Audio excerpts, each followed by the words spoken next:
Hi friends, അസ്സലാമു അലൈക്കും. എല്ലാവർക്കും സുഖമല്ലേ? ഇന്നൊരു അടിപൊളി റൈറ്റായിട്ടാണ് വന്നേക്കുന്നത്. എന്താണെന്ന് കണ്ടിട്ട് നിങ്ങൾക്ക് മനസ്സിലായില്ലായിരിക്കും, ഞാൻ തന്നെ പറഞ്ഞേക്കാം. ചിക്കൻ തോരൻ. അപ്പോൾ നമുക്കതിൻ്റെ വീഡിയോ ഒന്ന് കണ്ടാലോ? അതിനായിട്ട് കുറച്ച് ചിക്കൻ മതി. ഞാനിവിടെ എടുത്തിരിക്കുന്നത് ബ്രസ്റ്റ് പീസാണ് എടുത്തേക്കുന്നത്. നിങ്ങൾക്ക് വേണമെങ്കിൽ എല്ലുള്ള പീസും എടുക്കാം. പക്ഷേ എങ്കിൽ എല്ലുള്ള ആകുമ്പോഴത്തേക്കും നമുക്ക് തോരനല്ലേ, ചെറുതായിട്ട് മുറിച്ചിടുമ്പോഴത്തേക്കും വലിയ ബുദ്ധിമുട്ടായിരിക്കും. നിങ്ങൾക്ക് ഏത് വേണമെങ്കിലും എടുക്കാം, നിങ്ങളുടെ ഇഷ്ടത്തിനനുസരിച്ച്.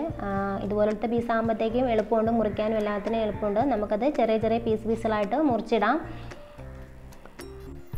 കുട്ടികൾക്കും മുതിർന്നവർക്കും ഒരുപോലെ ഇഷ്ടപ്പെടുന്ന റെസിപ്പിയാണ്. ഉണ്ടാക്കാനും വളരെ ഈസിയാണ്. ചിക്കൻ വാങ്ങിക്കുമ്പോഴത്തേക്കും അതിൽ നിന്ന് 2-3 ഇതുപോലത്തെ ബ്രസ്റ്റ് പീസ് എന്ന് വെച്ചാൽ ദശയായിട്ടുള്ള ഭാഗങ്ങൾ നമുക്ക് എടുത്ത് മാറ്റി വെച്ചാലും മതിയാവും. അതിനുശേഷം നമുക്ക് ഏതെങ്കിലും നേരം ചോറിൻ്റെ കൂടെയോ ഇനിയിപ്പോൾ ചപ്പാത്തിയുടെ കൂടെയോ എന്തിൻ്റെ കൂടെ വേണമെങ്കിലും കഴിക്കണം. അങ്ങനെ ഞാനിവിടെ എല്ലാം ചെറുതായിട്ട് ചെറിയ ചെറിയ പീസുകളാക്കി വെച്ചിട്ടുണ്ട്. ഇനി നമുക്ക് ഒരു ചീനച്ചട്ടിയിലേക്ക് നമുക്ക് ഇട്ട് കൊടുക്കാം. ഇത് വേവിച്ചെടുക്കാനായിട്ട്. വേവിച്ചെടുക്കുമ്പോൾ പ്രത്യേകം ശ്രദ്ധിക്കണം, നമുക്ക് ഒരു തുള്ളി പോലും വെള്ളം ഒഴിക്കേണ്ട ആവശ്യമില്ല. ചിക്കനിൽ തന്നെ നമുക്ക് ആവശ്യത്തിനുള്ള വെള്ളം കിട്ടും. നമുക്ക് തോരനായിട്ടല്ലേ നമ്മൾ എടുക്കുന്നത്. അപ്പോൾ തോരനിക്ക് എന്താണെങ്കിലും വെള്ളത്തിൻ്റെ ആവശ്യമില്ല. അതിലുള്ള വെള്ളത്തിൽ തന്നെ ഇരുന്ന് വെന്താൽ മതി. ഇനി നമുക്കിതൊരു സ്റ്റൗവിലേക്ക് വെച്ച് കൊടുക്കാം. ഇത് ഒരു 5 മിനിറ്റ് മൂടി വെച്ചതിന് ശേഷം ഞാൻ കാണിച്ചു തരാം നിങ്ങൾക്ക് എന്തോരം വെള്ളം ചിക്കനിൽ തന്നെ ഇറങ്ങിയിട്ടുണ്ടെന്ന്. ആ വെള്ളവും നമ്മൾ ഒഴിക്കുന്ന വെള്ളം കൂടി ആകുമ്പോൾ കൂടുതലായി പോകും. അതുകൊണ്ട് പറയുകയാണ്, നമുക്ക് ചിക്കനിൽ വെള്ളം ഒഴിക്കുകയേ വേണ്ട. അങ്ങനെ ഒരു 5 മിനിറ്റ് ഇരുന്നൊന്ന് വേകട്ടെ. ഞാൻ നിങ്ങളെ മൂടി തുറന്ന് കാണിക്കാൻ. കണ്ടോ, നമ്മുടെ ചിക്കനിൽ ആവശ്യത്തിനുള്ള വെള്ളമായിട്ടുണ്ട്. അതുകൊണ്ടാണ് ഞാൻ മുമ്പേ പറഞ്ഞത് വെള്ളം ഒഴിക്കേണ്ട ആവശ്യമില്ല എന്ന്. ഇനി നമുക്ക് ചിക്കൻ ആവശ്യമായിട്ടുള്ള ഉപ്പിട്ട് കൊടുക്കാം.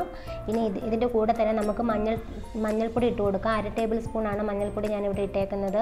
ഇനി വേണം നമുക്കൊന്നും കൂടെ ആവശ്യത്തിന് വേകാനായിട്ട് നമുക്ക് സമയം കൊടുക്കണം. തീ കുറച്ച് വെച്ചിട്ട് വേവിച്ചാൽ മതി, ഇല്ലെങ്കിൽ വേകാൻ ബുദ്ധിമുട്ട് വരും. നമുക്കൊന്ന് മൂടി വെച്ച് കുറച്ച് നേരം ഇരുന്ന് വേവിക്കാം. അതിനുശേഷം നമുക്ക് ബാക്കി ഇൻഗ്രീഡിയൻ്റ് ഒക്കെ ചേർത്ത് കൊടുക്കാവുന്നതാണ്. കുറച്ച് സമയമായിട്ട് വേകുന്നുണ്ട്. നമുക്കൊന്ന് മൂടി തുറന്ന് നോക്കാം എന്താ സിറ്റുവേഷൻ എന്ന്. നമ്മുടെ ചിക്കനിലെ വെള്ളമെല്ലാം വറ്റി നന്നായിട്ട് വെന്ത് വന്നിട്ടുണ്ട്. ഇങ്ങനെ പോലും ഇല്ലാന്ന് കിടക്കണം. ഒരു പ്രാവശ്യം പോലും വെന്തുടഞ്ഞു പോകാൻ നമുക്ക് പാടില്ല. ഇത് തോരനാക്കി മാറ്റാൻ പോവാണ്.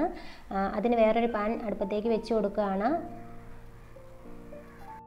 പാൻ ചൂടായതിനു ശേഷം നമുക്ക് ഓയിൽ ഒഴിച്ച് കൊടുക്കാവുന്നതാണ്.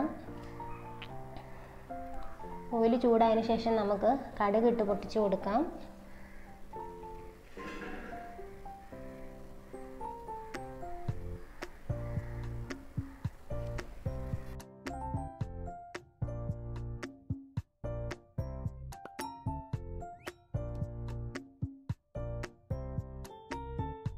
കടുക് പൊട്ടി വരുന്ന സമയം കൊണ്ട് നമുക്ക് 2-3 അല്ലി വെളുത്തുള്ളിയും ഒരു ചെറിയ കഷ്ണം ഇഞ്ചിയും കൂടെ ഒന്ന് ചതച്ച് നമുക്ക് ഓയിലിലേക്ക് ഇട്ട് കൊടുക്കാം. അതൊന്ന് ചൂടായി വരുന്ന സമയം കൊണ്ട് 2 സവാള എടുത്തിട്ട് ചെറുതായിട്ട് കുനുകുനായിട്ട് അരിഞ്ഞ് 2-3 പച്ചമുളകും കൂടെ അരിഞ്ഞ് നമുക്ക് അതിലേക്ക് ഇട്ട് കൊടുത്ത് നന്നായിട്ട് സോഫ്റ്റായിട്ട് വഴണ്ട് വരുന്നിടം വരെ ഓയിലിട്ട് ഇളക്കി കൊടുക്കാം. ആ കൂടെ ഒരു ശകലം ഉപ്പും കൂടെ ഇട്ട് കൊടുക്കാം. സബോള വഴലാനായിട്ട് ഒരു ലേശം മതി. കാരണം എന്താണെന്ന് വെച്ചാൽ നമ്മൾ ചിക്കൻ വേവിച്ചപ്പോൾ അതിലേക്ക് ഉപ്പിട്ട് കൊടുത്താണ് വേവിച്ചത്. അതുകൊണ്ട് ഇതിലേക്ക് ശകലം ഉപ്പിൻ്റെ ആവശ്യമേ നമുക്കിവിടെ വരുന്നുള്ളൂ. ഒന്ന് വഴണ്ട് കിട്ടാൻ വേണ്ടിയിട്ട് മാത്രം.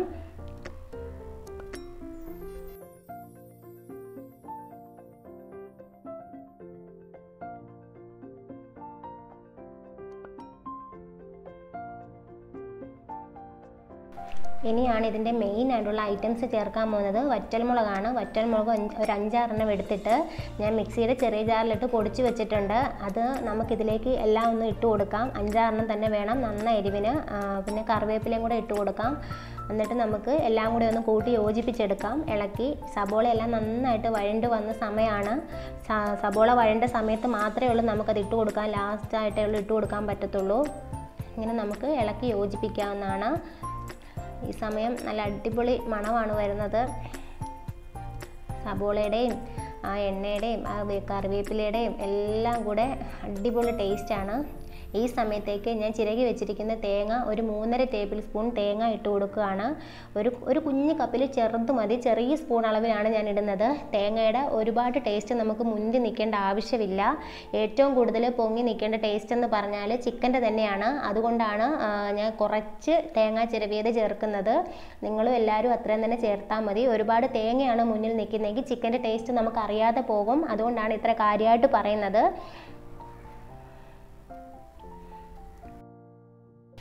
ആ തേങ്ങയുടെ പച്ചമണമൊന്ന് മാറുന്നിടം വരെ നമ്മൾ ഇളക്കി കൊടുത്തുകൊണ്ടേയിരിക്കണം. അതിനുശേഷം നന്നായിട്ടൊന്ന് ആ പച്ചമണമൊക്കെ പോയി നമുക്ക് മനസ്സിലാകും. നല്ല സ്മെല്ല് വരുന്ന ആ സമയത്തേക്ക് നമുക്ക് ആ ചിക്കൻ്റെ പീസുകൾ നമുക്ക് അതിലേക്ക് ഇട്ട് കൊടുക്കാം. എന്നിട്ട് നന്നായിട്ട് ഇളക്കി യോജിപ്പിക്കണം. വളരെ ഈസി ആയിട്ടുള്ള റെസിപ്പിയാണ്, എല്ലാവരും ഒന്ന് ട്രൈ ചെയ്ത് നോക്കണം. ഇനി എല്ലാം കൂടി ഒന്ന് മിക്സ് ചെയ്തതിന് ശേഷമാണ് ലാസ്റ്റായിട്ട് നമുക്കൊരു 1/2 ടേബിൾ സ്പൂൺ കുരുമുളക് പൊടിയും കൂടെ നമുക്ക് ആഡ് ചെയ്ത് കൊടുക്കുകയാണെങ്കിൽ നമ്മുടെ ചിക്കൻ തോരൻ ഇവിടെ അടിപൊളിയായിട്ട് റെഡി ആയിട്ടുണ്ട്. അപ്പോൾ എല്ലാവരും ഒന്ന് വീട്ടിൽ ട്രൈ ചെയ്ത് നോക്കണം കേട്ടോ. അങ്ങനെ ആരും ചിക്കൻ തോരൻ ആരും ഒരു പരീക്ഷിക്കാത്ത ഒരു റെസിപ്പി ആയിട്ടാണ് എനിക്ക് തോന്നുന്നത്. അപ്പം ഇനി തൊട്ട് ചിക്കൻ വാങ്ങിക്കുമ്പോൾ എന്തായാലും ഒരു 2-3 പീസ് എടുത്ത് വെച്ചിട്ടൊന്ന് ടെസ്റ്റ് ചെയ്യാൻ വേണ്ടിയിട്ടൊന്ന് എല്ലാവരും ഒന്ന് പരീക്ഷിച്ച് നോക്കണം കേട്ടോ. എങ്ങനെയുണ്ടെന്ന് അറിയാം. ലാസ്റ്റ് സ്റ്റെപ്പാണ് നമ്മൾ കുരുമുളക് പൊടി ഇട്ട് കൊടുക്കുകയാണ്. ആദ്യമേ ഒന്നും കയറി കുരുമുളക് പൊടി ഇട്ട് കൊടുത്തേക്കരുത്, കാരണം ആ കുരുമുളകിൻ്റെ ഫ്ലേവർ നമുക്ക് മനസ്സിലാവണം, കഴിക്കുമ്പോഴും അവിടെ ഒരു ടേസ്റ്റ് കിട്ടണം. നേരത്തെ ഇട്ട് കൊടുക്കുകയാണെങ്കിൽ ആ ഫ്ലേവർ നമുക്ക് അത്രയ്ക്ക് കിട്ടത്തില്ല. അതുകൊണ്ടാണ് ലാസ്റ്റ് ഇട്ട് കൊടുക്കാനായിട്ട് പറയുന്നത്. നമ്മുടെ ചാനൽ ആദ്യമായിട്ട് കാണുന്നവരുണ്ടെങ്കിൽ ഒന്ന് ലൈക്ക് ചെയ്യുക, ഷെയർ ചെയ്യുക, സബ്സ്ക്രൈബ് ചെയ്യുക. സബ്സ്ക്രൈബ് ചെയ്യുന്നതിൻ്റെ കൂടെ ഒരു ബെല്ലൈക്കൺ ഉണ്ട്, അതും കൂടെ നിൽക്കുകയാണെങ്കിൽ ഞങ്ങളിടുന്ന വീഡിയോസ് എല്ലാം നിങ്ങൾക്ക് അപ്പോൾ തന്നെ നോട്ടിഫിക്കേഷനായിട്ട് കിട്ടുന്നതായിരിക്കും. അപ്പോഴത്തേക്കും എല്ലാവരും ഒന്ന് ട്രൈ ചെയ്ത് നോക്കണം കേട്ടോ. നിങ്ങളൊന്ന് കട്ടയ്ക്ക് കൂടെ കണ്ട് സപ്പോർട്ട് ചെയ്യണേ. ഇനി ഇതുപോലുള്ള വീഡിയോകളൊക്കെ ആയിട്ട് ഇൻഷാല്ലാ ഞങ്ങൾ വരുന്നതായിരിക്കും.